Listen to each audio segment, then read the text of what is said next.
مكة يا مكة يا حرما أشجانا نلت عزا مسئلہ قراءت خلف الامام کو بیان کیا گیا ہے۔ قراءت خلف الامام کا مطلب ہے قراءت فاتحہ خلف الامام۔ شروع میں آپ نے ایک حدیث پڑھی تھی کہ اللہ کے رسول صلی اللہ علیہ وسلم دو سکتہ فرماتے، ایک سکتہ دعائے تسبیح پڑھنے کے لیے اور دوسرا سکتہ رکوع میں جانے سے پہلے، دوسرا سکتہ سورہ فاتحہ کے ختم ہونے پر اور تیسرا رکوع میں جانے سے پہلے۔ تو دوسرا سکتہ جو فرماتے تھے سورہ فاتحہ کے ختم ہونے پر، تو ہم نے وہاں کہا تھا کہ سکتہ آمین کہنے کے لیے فرماتے تاکہ امام اور مقتدی آمین کہہ سکیں، اور شوافی نے کہا کہ سکتہ اس لیے کرتے تھے تاکہ امام صاحب امام کی قرات کے بعد مقتدی قراءت کر سکے سورہ فاتحہ کی۔ لہذا جب امام صاحب فارغ ہو جائے تو شوافی کے وہاں سورہ فاتحہ پڑھنے سے جب امام فارغ ہو جائے تو شوافی کے وہاں مفتہ بھی قول کے مطابق تمام نمازوں میں چاہے جہری ہو یا سری نماز ہو سورہ فاتحہ پڑھنا لازم اور فرض ہے۔ اس کو کہتے قراءت خلف الامام ای قراءت الفاتحہ خلف الامام۔ معلوم ہوا کہ جو اختلاف ہے وہ صرف سورہ فاتحہ کے پڑھنے یا نہ پڑھنے میں، کہ مقتدی سورہ فاتحہ پڑھے گا یا نہیں پڑھے گا۔ ضم سورت کا کوئی قائل نہیں ہے۔ اسی طریقے سے امام اور منفرد یہ فاتحہ پڑھے گا، یہ بھی مسئلہ متفق علیہ ہے۔ تو دو مسئلہ متفق علیہ، ایک مسئلہ تو کیا ہے کہ امام صاحب اور منفرد تنہا نماز پڑھنے والا وہ سورہ فاتحہ پڑھے گا، اس میں کسی کا اختلاف نہیں۔ اسی طریقے سے یہ مسئلہ بھی متفق علیہ ہے کہ سورت ملانا یہ کسی کے نزدیک جائز نہیں ہے، یعنی امام صاحب جب نماز پڑھا رہے ہیں تو مقتدی میں سے کوئی امام صاحب کے ساتھ سورت نہیں پڑھے، یعنی سورت نہیں ملائے گا، ضم سورت کا کوئی قائل نہیں ہے۔ اختلاف کس میں ہوا؟ قراءت فاتحہ خلف الامام۔ کتاب الصلاۃ مشکات میں جو باب قائم کیا گیا ہے کتاب الصلاۃ کا، جس میں بہت ساری روایتوں کو لا کر کے مسائل نماز کو بیان کیا گیا۔ مسائل نماز میں سے اہم ترین 3 مسئلے صاحب مشکات نے کتاب الصلاۃ میں بیان کیا ہے، ایک ہے رفع یدین، ایک ہے آمین بالجہر، اور ایک یہ تیسرا مسئلہ رفع یدین کا ہے، ایک قرات خلف الامام کا ہے۔ اور ان 3 مسائل میں سب سے اہم ترین مسائل نماز میں سے یہ قرات خلف الامام کا ہے، اس وجہ سے کہ رفع یدین اور آمین بالجہر میں جو اختلاف ہے ائمہ کا وہ اولویت اور غیر اولویت میں ہے، اور یہ جو اختلاف ہے ائمہ کا وہ جواز اور عدم جواز کا ہے، حرام اور ناجائز کا اختلاف ہے کہ حرام ہے اور بعض کہتے ہیں نہیں فرض ہے۔ اس مسئلے کی اہمیت کا اندازہ اس بات سے کیا جا سکتا ہے کہ امام بخاری رحمۃ اللہ علیہ جو کہ شافعی المسلک ہے بعض کے قول کا مطابق اور بھی دیگر اقوال ہیں، انہوں نے اس مسئلے پر ایک مستقل رسالہ لکھا، جزء القراءۃ خلف الامام۔ امام بیہقی رحمۃ اللہ علیہ نے بھی اس کو پر ایک مستقل کتاب لکھی ہے، کتاب القراءۃ خلف الامام للبیہقی۔ ہمارے احناف نے اس بات کی طرف متقدمین علماء نے کوئی توجہ نہیں دی، اس مسئلے میں زیادہ دلچسپی نہیں لیتے تھے، لیکن جب امام بخاری رحمۃ اللہ علیہ اسی طریقے سے امام بیہقی کی کتاب منظر عام پر آئی اور اس مسئلے کو اچھالا گیا، تو احناف میں سب سے پہلے مولانا عبدالحی لکھنوی رحمۃ اللہ علیہ نے شاید ایک مستقل اس کے اوپر رسالہ لکھا، امام الکلامی فی ترکی قراءۃ خلف الامام۔ حضرت مولانا قاسم نانوتوی رحمۃ اللہ علیہ اشاعت دین میں مصروف تھے، لیکن جب ان کے دور میں غیر مقلدین نے اس مسئلے کو خوب اچھالا اور اس کی خوب اعداد و تائید کی، تو حضرت نے اپنے کام کو کچھ دیر کے لیے موقوف کر کے کچھ زیادہ وقت اس مسئلے کی طرف توجہ دیتے ہوئے اس کے اوپر ایک مستقل کتاب لکھی، 2 کتابیں لکھی مولانا قاسم نانوتوی نے. ایک کتاب ہے الدلیل المحکم فی ترک القراءۃ، اور دوسری کتاب توثیق الکلامی فی ترک القراءۃ خلف الامام. یہ بہت دقیق اور باریک کتابیں ہیں. اس کی تصحیح مفتی سعید صاحب رحمۃ اللہ علیہ نے کی ہے، جس کا نام ہے کیا مقتدی پر فاتحہ واجب ہے. اس کا ضرور مطالعہ کرنا چاہیے. پھر علامہ کشمیری رحمۃ اللہ علیہ نے، شاہ صاحب نے بھی اس میدان میں قدم رکھتے ہوئے ایک مستقل کتاب تصنیف کی جس کا نام رکھا ہے خاتمۃ الخطابی فی مسئلۃ فاتحۃ الکتاب. خاتمۃ الخطاب فی مسئلۃ فاتحۃ الکتاب. حضرت نے اپنی کتاب میں دونوں جماعت اور فریقین کے دلائل کو جمع کر کے بہت محدثانہ کلام کیا ہے، اور قرأت خلف الامام کے عدم جواز کی طرف نشاندہی کی، اور اس کی پوری توضیح تفصیلاً بیان کیا ہے. اس لیے اس کتاب کا بھی مطالعہ کرنا چاہیے. اور ان تمام کتابوں کا نچوڑ اور اس کا خلاصہ پاکستان کے ایک زبردست عالم مولانا سرفراز صفدر خان نے ان تمام مباحث کو اختصار کے ساتھ اور جامعیت کے ساتھ اپنے ایک مستقل کتاب، اپنی ایک کتاب میں جس کا نام ہے احسن الکلام فی ترک قراءۃ خلف الامام، اس میں ان تمام مباحث کو بہت تفصیلی طور پر اور جامعیت کے ساتھ جمع کیا ہے. اس کا بھی مطالعہ کیا جا سکتا ہے. ان تمام تصنیفات اور اس مسئلے پر اتنی ساری کتابیں لکھی گئی جس سے اندازہ ہوتا ہے کہ اس مسئلے کی کتنی اہمیت ہے.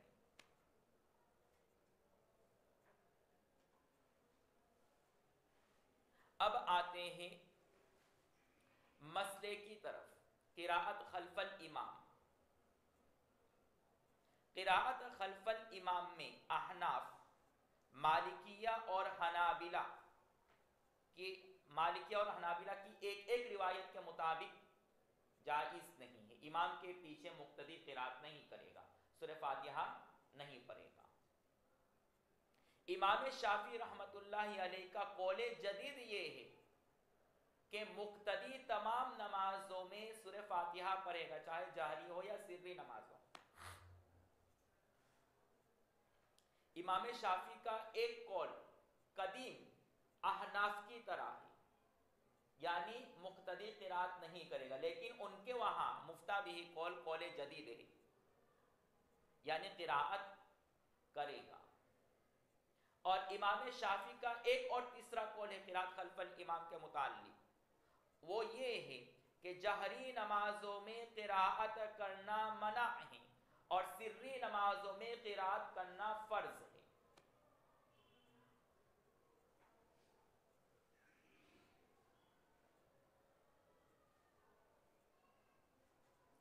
ہمارے امام سے امام محمد بھی اس کے قائل ہیں، لہذا شاہ صاحب نے اس قول کو پسند کیا. لیکن ہمارے یہاں اصح اور مفتہ بھی قول یہ کہ بالکل قراءت نہیں کرنی ہے، ممنوع ہے، حرام اور ناجائز ہے. پورا ماحصل اور خلاصہ کیا نکلا؟ ایک طرف امام شافعی اور ایک طرف ائمہ ثلاثہ. ائمہ ثلاثہ یعنی احناف، مالکیہ اور شوافی، وہ کہتے ہیں قراءت خلف الامام جائز نہیں ہے، یعنی مقتدی کے اوپر امام کے پیچھے قراءت کرنا واجب اور فرض نہیں ہے. یہ تینوں ائمہ اس کے قائل ہیں. عدم وجوب کے قائل ہے ائمہ ثلاثہ، جبکہ امام شافعی رحمت اللہ علیہ کا قول جدید کیا ہے؟ فرض ہے. اور ایک قول کیا ہے؟ وہی جو احناف کا ہے کہ واجب نہیں ہے.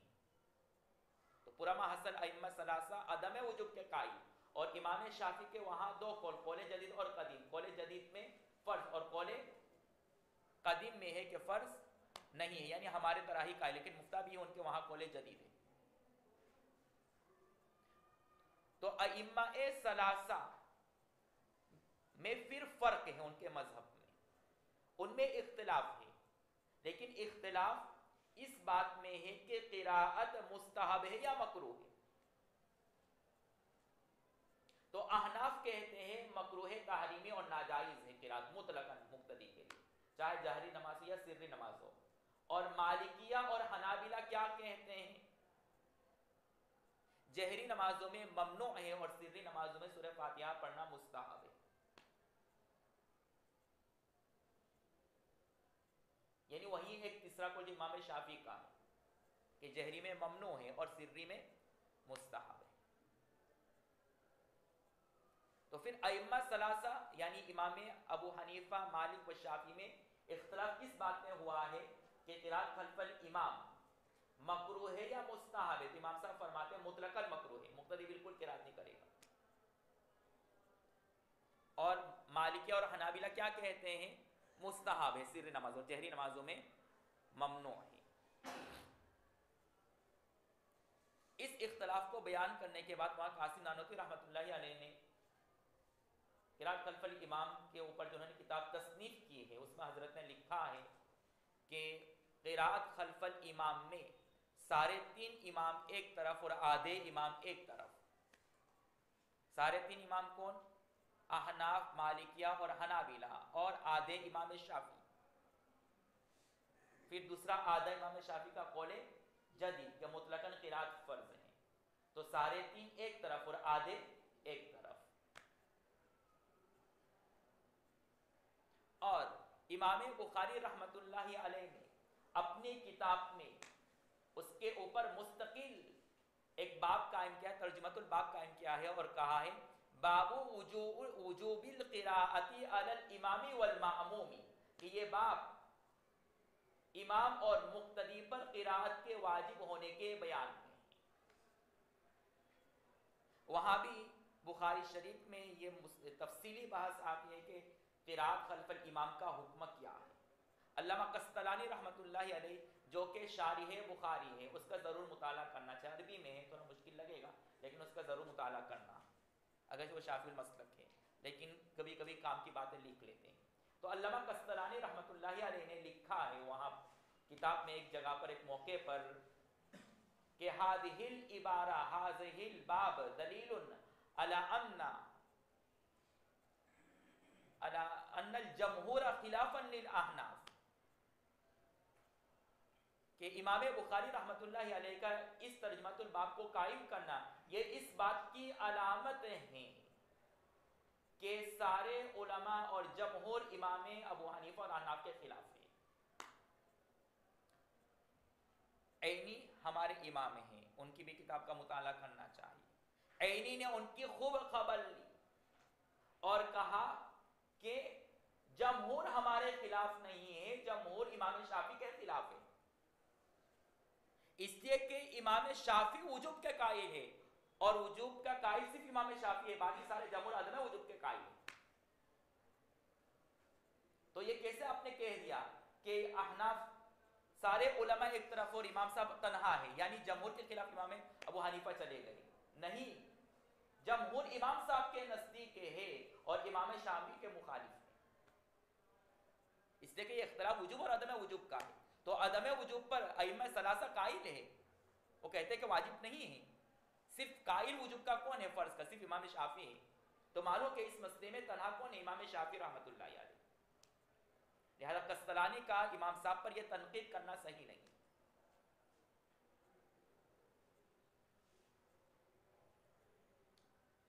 اب آتے ہیں دلائل کی طرف۔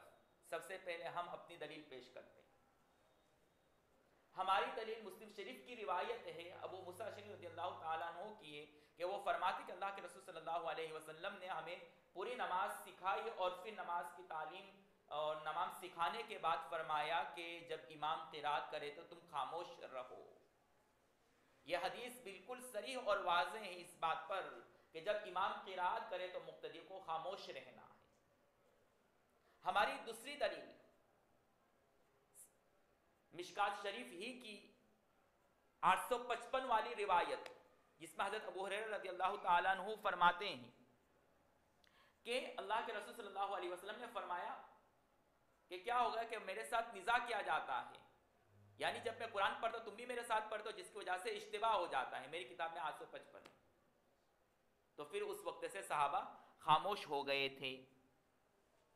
ابو عبادہ بن سامت کے بعد کی جو روایت ہے، ابو ہریرہ رسول اللہ صلی اللہ علیہ وسلم من صلاۃ جہر فیہا بالقراءۃ، یعنی کہ جب اللہ کے رسول نماز سے فارغ ہو تو کہا کہ کون جہرن قرات کر رہا تھا، اس لیے کہ میرے ساتھ قرآن کے بارے میں نزاع کیا جا رہا ہے، یعنی جو کوئی جہرن قرات کرتا ہے تو اس کی وجہ سے مجھے نماز میں اشتباہ ہوتا ہے۔ تو اس کے بعد سارے صحابہ خاموش ہو گئے اور قرات نہیں کرتے۔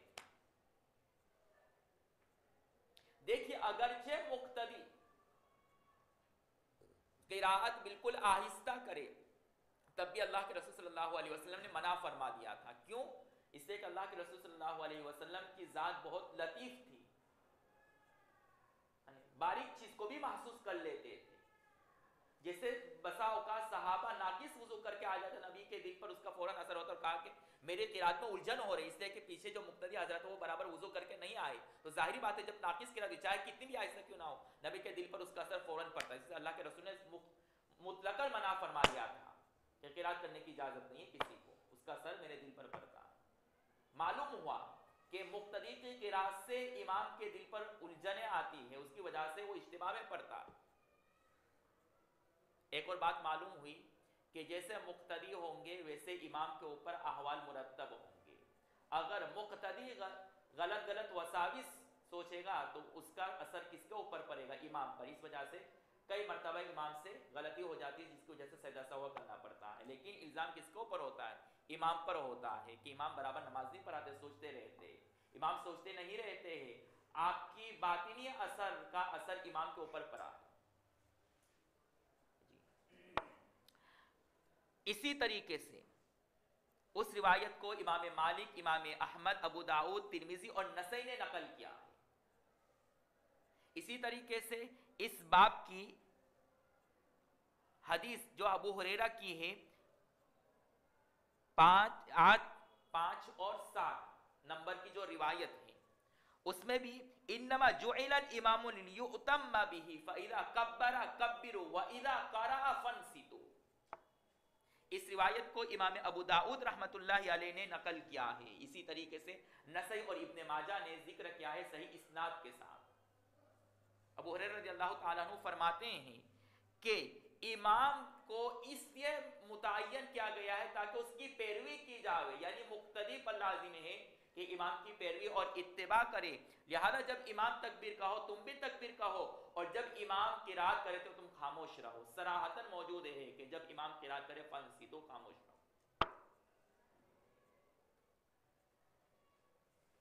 یہ چوتھی دلیل ہو گئی ہماری۔ پانچویں دلیل حضرت جابر بن عبداللہ رضی اللہ تعالیٰ عنہ کی روایت ہے، جس کو عبد الرزاق نے اپنے مصنف عبد الرزاق میں، اسی طریقے سے ابن ماجہ نے اور بیہقی نے نقل کیا ہے۔ اور اس روایت حضرت جابر رضی اللہ تعالیٰ عنہ سے جو روایت موجود ہے اس سند میں امام ابو حنیفہ رحمۃ اللہ علیہ بھی آتے ہیں۔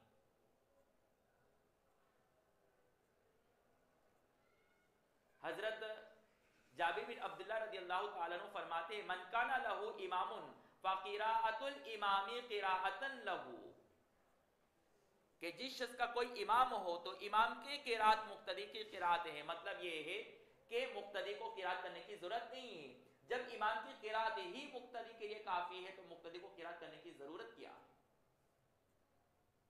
جب خنچا تیار مل رہا ہے تو آپ کو چولہے جلانے کی ضرورت کیا ہے؟ تیار کھانا مل رہا ہے امام کی طرف سے، آپ کو تیار قرات مل رہی ہے تو خاموں کا تکلف کرنے کی ضرورت کیا ہے؟ صراحتاً حدیث میں موجود ہے۔ لیکن چونکہ یہ حضرات مصر ہے اس بات پر کہ ہم قرات خلف الامام کو ثابت کر کے رہیں گے، استدار قطنی نے کیا کہا کہ اس میں امام ابو حنیفہ ہے، اسی طریقے سے دوسرے راوی ہے حسن بن عبادہ وکلاہما ضعیف، دونوں ضعیف۔ استغفر اللہ، خود ان کا امام اور پیشوا امام ذہبی رحمت اللہ علیہ تذکرۃ الحفاظ میں لکھتے ہیں ان ابا حنیفہ حافظ، امام ابو حنیفہ حافظ الحدیث اور سید الائمہ اور سید الحفاظ میں سے ان کا شمار ہوتا ہے۔ تو جب اتنے سارے حضرات اور اتنے بڑے ائمہ اور مشائخ امام صاحب کو فن حدیث کے حافظ مانتے ہیں تو دار قطنی کا کہنا یہ ضعیف ہے، یہ خود ان کے لیے قابل تضعیف کا سبب بن گیا اور خود ضعیف بن گئے۔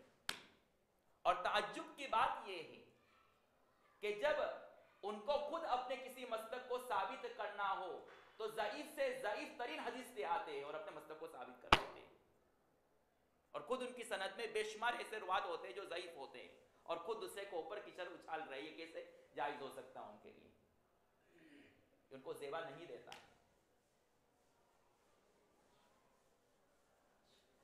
خیر، یہ ہماری سب سے مضبوط ترین دلیل ہے اس باب میں۔ من کان لہ امام فقراۃ الامام قراۃ لہ۔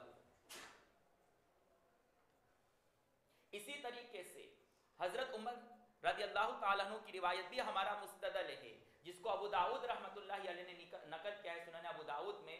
حضرت عمر رضی اللہ تعالیٰ عنہ فرماتے ہیں کہ اللہ کے رسول صلی اللہ علیہ وسلم ظہر کی نماز پڑھا رہے تھے، کسی نے آہستہ قرات کی تو اللہ کے رسول صلی اللہ علیہ وسلم نماز سے فارغ ہوئے تو کہا کہ آہستہ قرات کرو، مالی انازع القرآن، کہ کیا ہوگا کہ میرے ساتھ قرآن کے بارے میں نزاع کیا جا رہا ہے، مجھے اجتماع میں ڈالا جا رہا ہے۔ تو اس سے بھی پتہ چل رہا ہے کہ سری نمازوں میں بھی قرات کرنے کی اجازت نہیں ہے، اس لیے کہ ظہر کی نماز کون سی تھی؟ سری تھی۔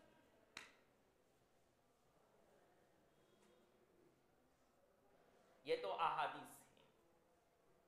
آثار صحابہ میں حضرت علی رضی اللہ تعالیٰ عنہ، حضرت عمر رضی اللہ تعالیٰ عنہ، حضرت سعد بن وقاص رضی اللہ تعالیٰ عنہ،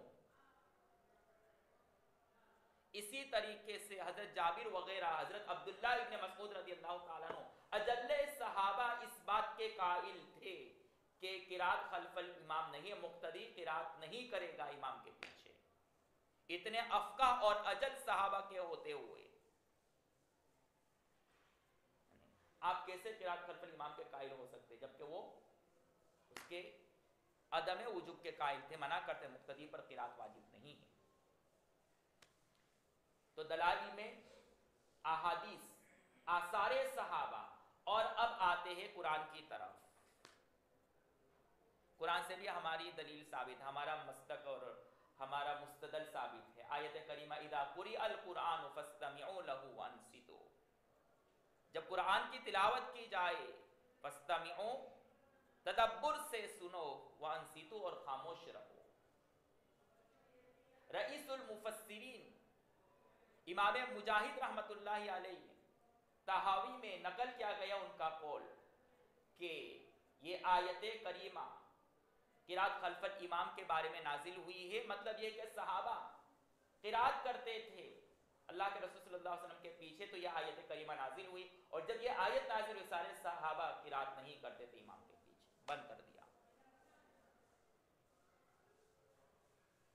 اسی طریقے سے رئیس المفسرین ابن عباس رضی اللہ تعالیٰ عنہ فرماتے ہیں کہ یہ آیت کریمہ نماز کے باب میں نازل ہوئی ہے، یعنی جب لوگ نماز میں قرات کرتے تھے اللہ کے رسول کے پیچھے تو یہ آیت کریمہ نازل ہوئی۔ لیکن چونکہ امام بخاری کو ثابت کرنا ہے کہ قرات خلف الامام جائز ہے اور اس پر مصر ہے، تو حضرت نے کہا کہ یہ آیت خطبے کے بارے میں نازل ہوئی۔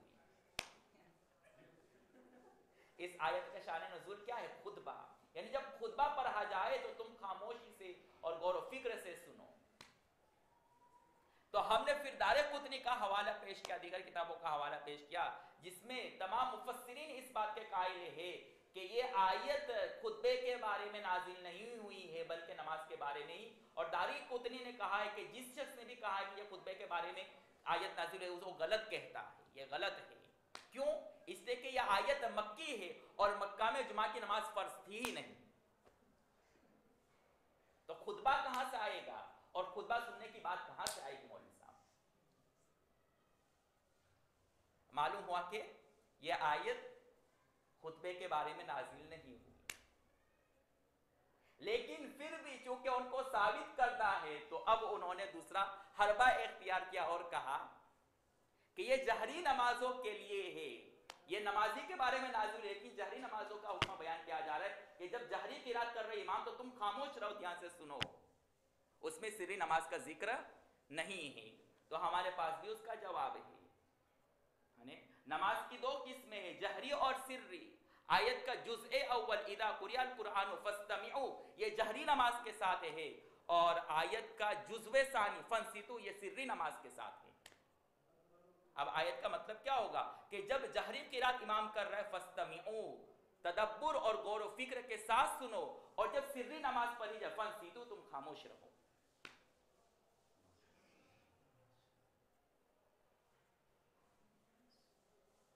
اس لیے صاف پتہ چلتا ہے کہ قرات خلف الامام جائز نہیں ہے اور مقتدی پر فاتحہ پڑھنا واجب نہیں ہے۔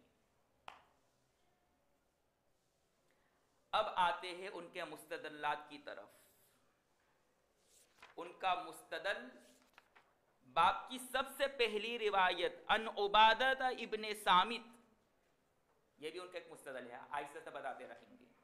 کیا فرماتے؟ لا صلاۃ لمن لم یقرأ بفاتحۃ الکتاب، کہ اس شخص کی نماز نہیں ہوگی جو فاتحۃ الکتاب نہ پڑھے، یعنی سورہ فاتحہ نہ پڑھے۔ اور من یہ عام ہے، من کیا ہے؟ عام ہے، اور عام کا مطلب کیا ہے کہ امام ہو مقتدی ہو سب کے اوپر فاتحہ پڑھنا واجب ہے۔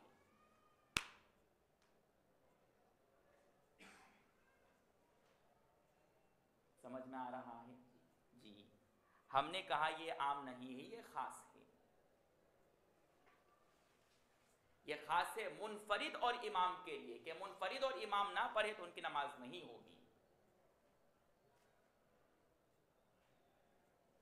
لیکن وہ تو ارے رہیں گے کہ نہیں ہم تو عام پر ہی مانیں گے، تو ہم نے کہا ٹھیک ہے، اگر آپ اس کو عام مانتے ہیں تو پھر مسلم شریف کی جو روایت آگے ہے فَصَاعِدًا لِمَن لَمْ يَقْرَ بِأُمِّ الْقُرْآنِ فَصَاعِدًا، تو اس کا جواب دو۔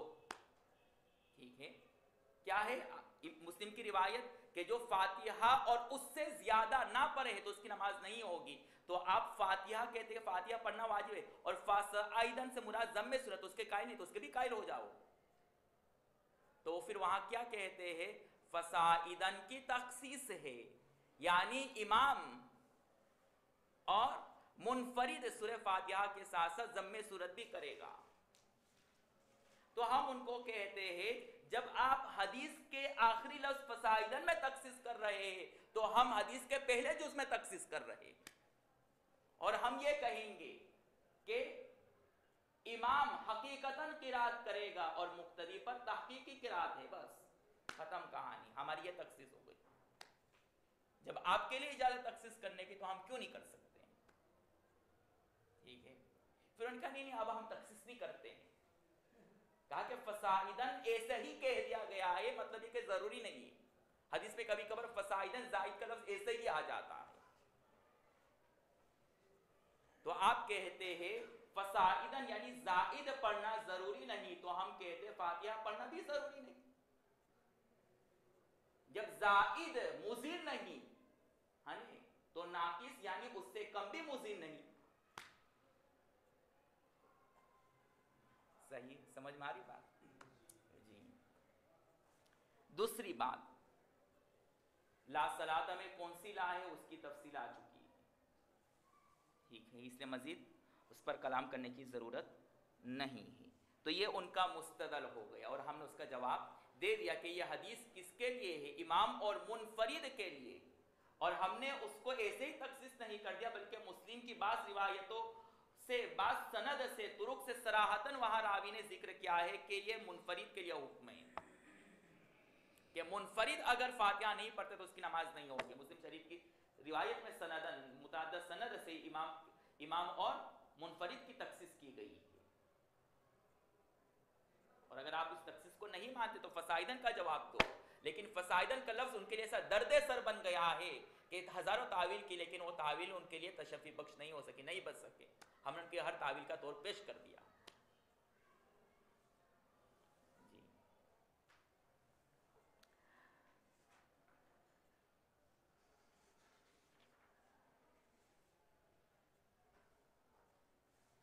اسی طریقے سے باب القراءۃ فی الصلاۃ میں الفصل الاول کی جو دوسری روایت ابو ہریرہ کی، اس میں فرماتے ہیں فقیل لابی ہریرہ، ابو ہریرہ سے سوال کیا گیا کہ امام کے پیچھے ہم قرات کیسے کریں؟ تو انہوں نے فرمایا دل ہی دل میں پڑھو۔ اس سے معلوم ہوا کہ قرات پڑھنا ضروری ہے، چھوڑنے کی اجازت نہیں ہے۔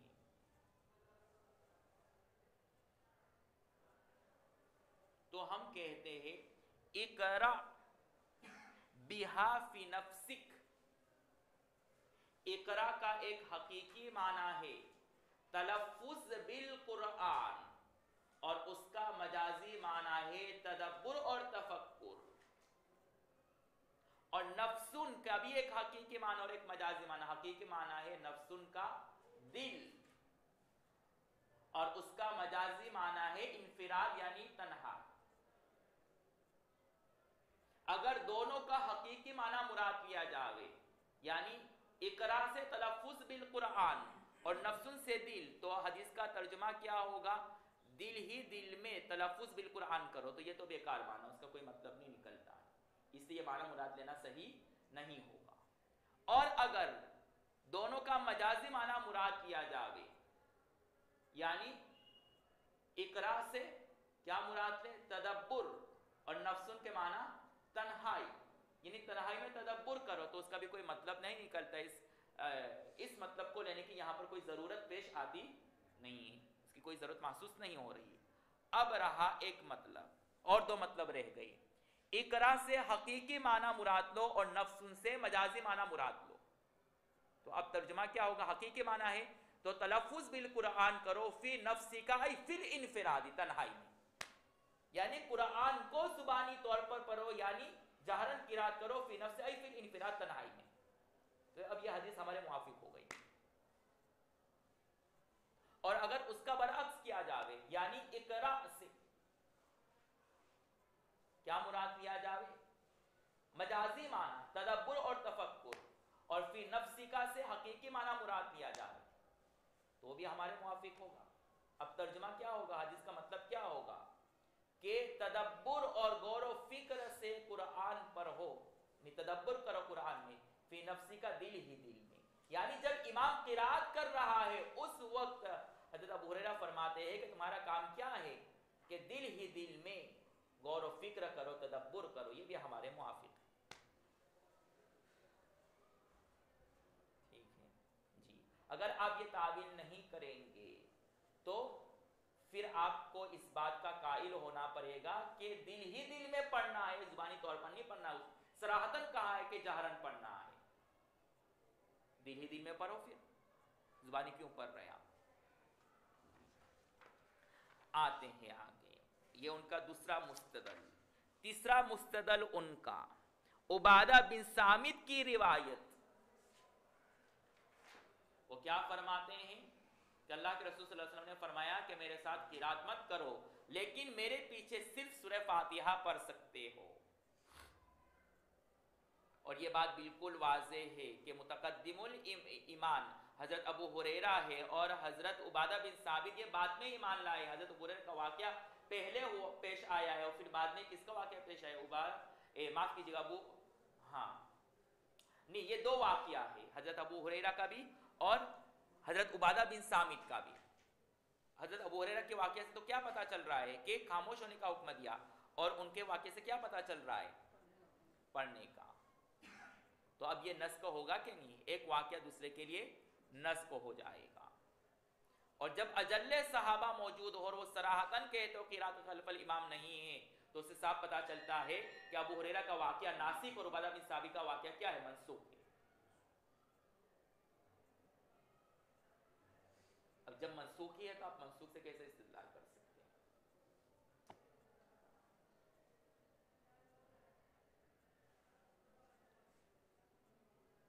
چلیے بس ختم آج کا سبق۔ مقتدی بھی نبی ہو، متوسط نماز یہ ہے کہ امام نبی ہو اور مقتدی صحابہ ہو، اور ادنا نماز یہ ہے کہ صحابہ امام ہو اور نبی مقتدی ہو۔ ٹھیک جی۔ تو یہ دو نمازیں تو ثابت ہے. کون سی؟ کہ اللہ کے رسول نے صحابہ کو پڑھایا، اور یہ بھی ثابت ہے کہ صحابہ نے اللہ کے رسول کو نماز پڑھائی، جیسا کہ پیچھے آ گیا. ٹھیک ہے. اور جو اعلیٰ نماز یعنی امام بھی نبی بھی امام اور مقتدی بھی امام، تو واقعہ معراج کے وقت بھی ایسا ہوا تھا. سارے انبیاء کو جمع کیا گیا تھا اور امام الانبیاء اللہ کے رسول صلی اللہ علیہ وسلم بنے، اور پیچھے سارے دوسرے انبیاء تھے اور ان کو فاتحہ نہیں ملی، تو فاتحہ کہاں سے پڑھیں گے وہ؟ معلوم ہوا کہ مقتدی پر فاتحہ واجب نہیں ہے. اگر فاتحہ واجب ہوتا تو پیچھے جتنے بھی انبیاء تھے ان کے اوپر فاتحہ پڑھنا واجب ہوتا. ان کو فاتحہ ملا ہی نہیں تو کہاں سے پڑھتے؟ اور اگر یہ کہا جاوے کہ ان کو فاتحہ پڑھنا واجب اس لیے نہیں کہ یہ مستقل نبی ہے، تو اس کا بھی جواب ہمارے پاس موجود ہے. میں نے اس سے پہلے بھی بتایا تھا. علامہ تقی الدین السبکی اپنی مشہور و شہرہ آفاق کتاب التعظیم والمنہ فی لتؤمنن به ولتنصرن میں لکھتے ہیں اذا جاءکم مصدق لما معکم لتؤمنن به ولتنصرن میں کہا گیا کہ وہ ذات جس کی اتباع لازم ہے، اس سے مراد کون ہے؟ ذات اقدس. یعنی تمام انبیاء سے وعدہ نہیں صرف، بلکہ ایک وعدہ اور عہد کے بعد اقرار لیا جا رہا ہے کہ اگر تمہارے زمانے میں وہ نبی حیات ہو جاوے، آ جاوے، تو تمہارے اوپر لازم ہے اس پر ایمان لانا، اس کی اتباع کرنا. ٹھیک ہے. تو ان کی اتباع لازم تھی نبی کی. اس سے پھر یہ تعویل پیش کرنا کہ وہ تو مستقل بھی ذات ہیں، وہ اللہ کے رسول کے تابع نہیں تھی، اس لیے انہوں نے نہیں پڑھا، تو پھر امام الانبیاء کیسے بنائے گئے؟ معلوم ہوا کہ ان کے پاس فاتحہ نہیں تھی، اس لیے انہوں نے نہیں پڑھا، جس سے صاف پتہ چلتا ہے کہ فاتحۃ القرآن واجب نے اگر واجب ہوتا تو اللہ تبارک و تعالیٰ ان کو ضرور حکم دے کہ پڑھو، اس لیے کہ ان کے اوپر امام الانبیاء کی اتباع لازم تھی، لیکن ان کو یہ حکم نہیں دیا گیا.